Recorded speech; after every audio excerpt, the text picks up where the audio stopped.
अस्सलामुअलैकुम dear student, आज हम प्रोकैरियोटिक और यूकैरियोटिक सेल का टॉपिक शुरू करेंगे। Prokaryotic and eukaryotic cells in living organisms there are two types of cells are present, prokaryotic and eukaryotic cells. जानदारों में दो किस्म के खुलिये मौजूद होते हैं, प्रोकैरियोटिक और यूकैरियोटिक। प्रोकैरियोटिक सेल बहुत सादा और बहुत ही पहले दरियाफ्त होने वाले खुलिये हैं, और जबकि यूकैरियोटिक सेल बहुत बड़े, पेचीदा और प्रोकैरियोटिक सेल्स के बाद में दरियाफ्त होने वाले खुलिये हैं। इन दोनों खुलियों में बहुत सारा फ़र्क होता है।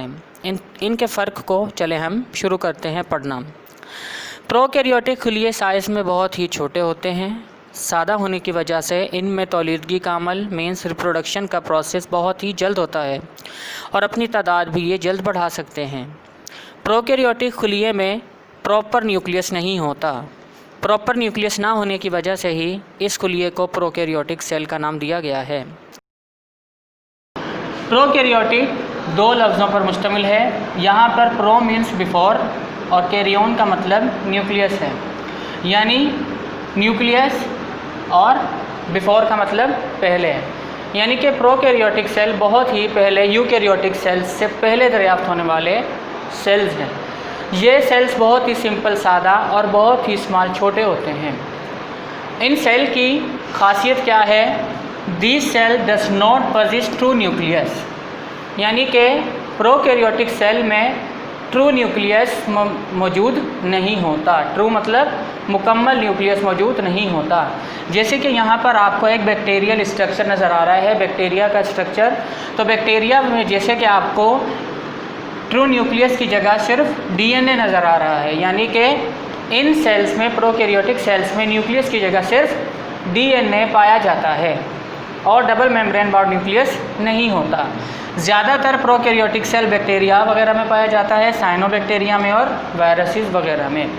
अब आ जाते हैं हम अपने दूसरी डेफिनेशन यूकैरियोटिक सेल्स की तरफ। यूकैरियोटिक भी दो लफ्ज़ों पर मुश्तमिल है। यहाँ पर यू का मतलब ट्रू है और कैरियन का मतलब न्यूक्लियस है। इस सेल की पहचान, खासियत क्या है कि this cell possess true double membrane bound nucleus, यानी कि यूकैरियोटिक सेल की खासियत यह है कि इस सेल में ट्रू न्यूक्लियस होता है, यानी कि एक मुकम्मल डबल मेम्ब्रेन बाउंड न्यूक्लियस होता है। अंदर क्रोमेटिन नेटवर्क, न्यूक्लियोलस, सारा मटेरियल यानी न्यूक्लियस में मौजूद होता है, जबकि प्रोकैरियोटिक सेल में ऐसा मौजूद नहीं था, सिर्फ डीएनए मौजूद होता है उसमें न्यूक्लियस की जगह। तो दोनों में डिफरेंस यही है कि इसमें ट्रू न्यूक्लियस यूकैरियोटिक सेल में होता है और इसमें प्रोकैरियोटिक सेल में ट्रू न्यूक्लियस की जगह सिर्फ डीएनए पाया जाता है। इसके अलावा यूकैरियोटिक सेल ज़्यादातर प्लांट्स में, एनिमल्स में और ह्यूमन बींग्स में पाया जाता है। एक और भी इम्पॉर्टेंट बात आपको यहाँ पे बताएं कि प्रोकैरियोटिक सेल में और यूकैरियोटिक सेल में और भी बहुत सारे डिफरेंसेस होते हैं। मैं आपको चंद अहम डिफरेंसेस प्रोकैरियोटिक और यूकैरियोटिक के यहाँ पे बता देता हूँ। प्रोकैरियोटिक सेल में ट्रू न्यूक्लियस नहीं होता, जबकि यूकैरियोटिक सेल में ट्रू न्यूक्लियस होता है। प्रोकैरियोटिक सेल में double membrane bound nucleus, nucleus की मेम्ब्रेन या न्यूक्लियोप्लाज्म कुछ मौजूद नहीं होता, जबकि यूकैरियोटिक सेल में double membrane bound nucleus, nucleus की मेम्ब्रेन, न्यूक्लियोप्लाज्म, सब चीज़ें मौजूद होती हैं।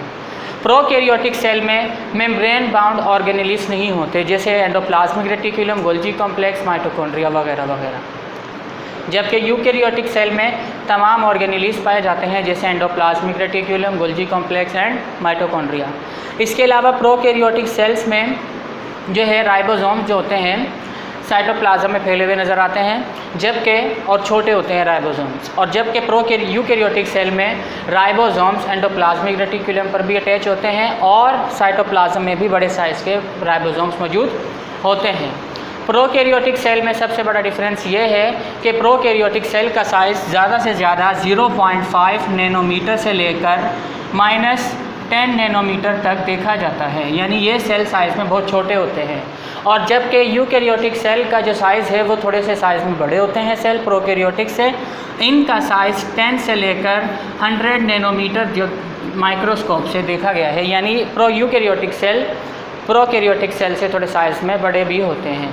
और आखिरी डिफरेंस ये है कि प्रोकैरियोटिक सेल में डीएनए से सिंगल क्रोमोसोम्स बनते हैं, और जबकि यूकैरियोटिक सेल में ट्रू न्यूक्लियस होने की वजह से, डीएनए होने की वजह से डबल न्यूक्लियस मौजूद होते हैं या बनते हैं। प्रोकैरियोटिक सेल ज़्यादातर बैक्टीरिया में, साइनोबैक्टीरिया में, वायरस में पाया जाता है, जबकि यूकैरियोटिक सेल ह्यूमन बींग्स में, इंसानों में, पौधों में और जानवरों में पाया जाता है। Thank you very much.